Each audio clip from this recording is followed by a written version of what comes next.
The Boys has come to an end, but did the series finale stick the landing? Let's discuss. What's going on, guys? I'm Chris, and welcome back to another videos. Today I've got a spoiler talk, sort of my honest thoughts on the finale of The Boys, Season 5, Episode 8. Huge spoiler warning before I even get into this. If you haven't seen this finale and you want to go in fresh, click away and come back after you've seen the episode. We got to talk spoilers. I got to give you my thoughts on how I'm feeling. I made it short. There's a lot more to say than just in 2 or 3 minutes. So before I get into this, hit that like button, comment down below your thoughts, spoiler filled, on the finale of The Boys. Are you happy? Are you satisfied? Are you upset? Let me know down below, and of course, subscribe and hit that notification bell to help reach my goal of 200,000 subscribers here on the channel. It will mean quite a bit, but I'm just going to sort of go through the major talking points. I'm not going to regurgitate everything that happens in this episode, just kind of off the dome discussing my spoiler-filled thoughts. And I want to start with the huge thing from this episode. There's a final confrontation between Billy Butcher and Homelander. That's something this show has been building and building to season after season. It seems like these two would cross paths, and then, you know, this show would save them for their epic showdown, their throwdown, and we get that here. And it was satisfying, but it also left me wanting a little bit more, right? Emotionally, I think they hit on all the major beats. Of course, they exchange a lot of blows. They're fighting in the Oval Office because Homelander, this episode, is broadcasting that he's God, and during this, the boys sneak in through the tunnels that we've seen them use in past seasons, and it leads to this, fight in the Oval Office. Well, Butcher's there. He says, Daddy's home. Ryan then shows up, so he gets involved. They're all hashing it out. And of course, Kimiko is there as well. The uranium experiment worked, and so she now has Soldier Boy's powers where she can depower someone by hitting them with the blast. So the plan is to depower Homelander and then kill him. And we get a fight. It doesn't last as long as I would have hoped for, and that's kind of like a minor knock I have with the season. By the way, I really like this finale. I think it was a solid way to land the plane. We'll talk about why in a second. But here, the marketing, the build-up season after season was for this epic showdown between Butcher and Homelander. And while they do fight, I thought the scale would be a little larger. The more I've sat with it, the more I'm like, yeah, they do just fight in the Oval Office. And, it doesn't even go out into the White House lawn. There's not really a setting change. And I'm not going to say it was rushed through or happened too fast, because I do think that there were probably some budgetary restrictions there, to be brutally honest, behind the scenes. I thought it would have been a little larger in scale, especially when you look at the posters they were releasing all season and just the scorched earth mentality and the constant mentioning of how these two were going to go to war, essentially, in the end in battle. It was a cool fight scene. I thought it was well done. The performances really sold it. Again, emotionally, it worked because Kimiko hits not just Homelander with the blast, but Ryan and Butcher as well. So all three of them lose their powers.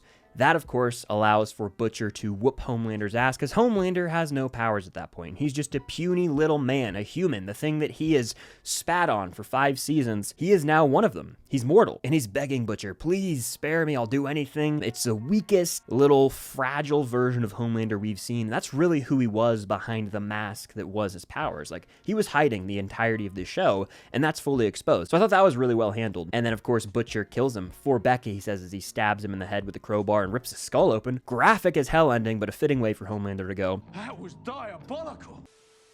So that was satisfying. Again, Butcher killing him, I was here for it, but I just kind of wish maybe the fight lasted a little longer. I don't know. It's a minor gripe I have with that whole exchange, but Homelander's dead, and I'm happy. I think that if he didn't die, the show wouldn't have been as rewarding as a viewer, because the main plot, the main goal of our boys, every single season, is to find a way to kill Homelander. They tried and failed. They swung and missed time and time again. Ultimately, they get him here, and it was really damn satisfying. Now, what I really dug was how Butcher and Homelander kind of paralleled each other throughout the entire show, and they nailed that after, right? In the aftermath of Homelander's death, you think everything's going to be all sunshine and rainbows. Wrong. We actually see Butcher basically get told by Ryan, hey man, I don't want to be with you. I don't choose you. Just because Homelander's dead doesn't mean I choose you. So he loses Ryan. He then loses his dog Terror, and this basically sends Butcher off the deep end where he's like, I'm going scorched earth myself. I'm going to wipe out all the soups with the virus we have. So he goes to Vought Tower with the damn virus. He puts it in the sprinkler system, and he's going to kill all the soups. The virus will go airborne. They'll all be dead in a couple days. He is no better than Homelander in that sense, because Homelander wanted to wipe out a bunch of people who didn't believe in him,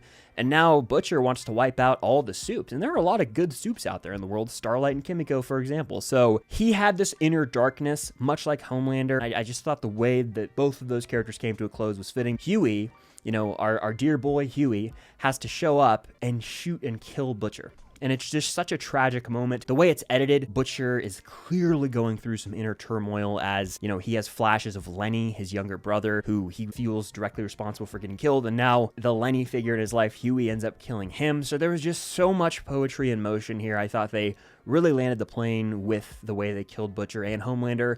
Neither of those characters could have made it out alive, and both had satisfying conclusions, in my opinion. So that was the most important thing.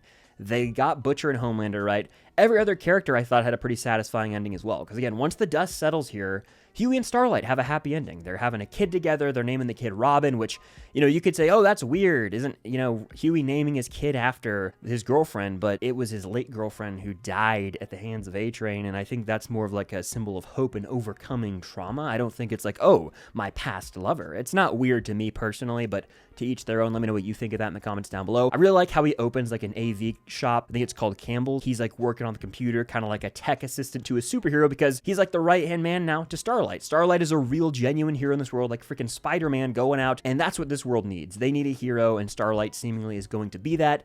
Maybe one day she'll have a super-powered kid, and they can be a whole family of soups, and then Hughie is just, you know, the normal human of it all. But I think I really like how they settled down and ended with those characters. got the happy ending I was hoping for, which is great. He goes back to his family. You know, he remarries Monique, so he has changed. I think that in episode 7, they made it clear he is going to make it out of this thing, which was awesome.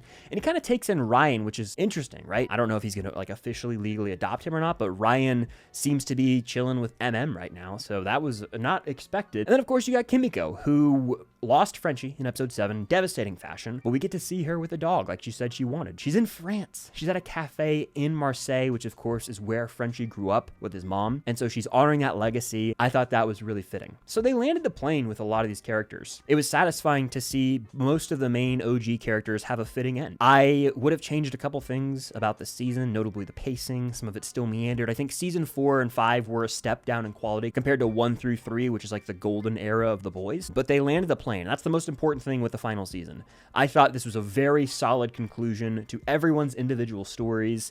It did deliver on some moments that fans had been wanting to see, like Homelander telling the Deep, hey man, you're a loser, and I want you to know that. Or the Starlight confrontation with the Deep, or the final fight between Butcher and Homelander. So there were things that fans needed to see, and a finale needs to check those boxes. This did that. I don't care for the fact that Soldier Boy wasn't included in this finale. It kind of seems very clearly to me now that he was only included in season 5 to literally set up Vought Rising, which is the upcoming prequel spinoff that he's the main character of, because he's not even involved in this, but he was such a pivotal part, and so much focus was on him for a lot of the season, and now very clearly feels like the season went out of its way to set up Vought Rising, which frustrates me. That's probably my biggest gripe with the season, outside of some pacing issues. As an episode, as a finale, it landed the plane with almost every single character. It honored them. I really liked how we got the Piano Man Billy Joel needle drop to end.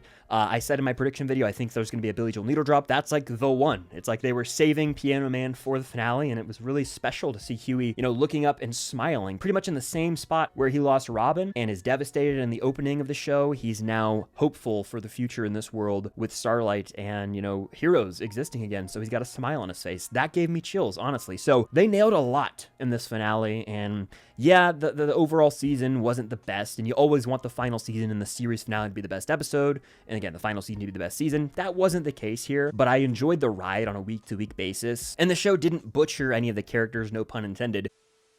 You never want a finale to commit character assassination or end on a really shocking note just to be like, look at us, look what we did, we got you. They understood the characters, they understood the assignment, and I feel like they landed the plane. There are definitely things that are played a little safe. I would have wanted it to be more epic in scale. In fact, the final season at large could have been more epic, but that's just my 2 cents. The most important thing with any series finale is, do the characters have satisfying endings?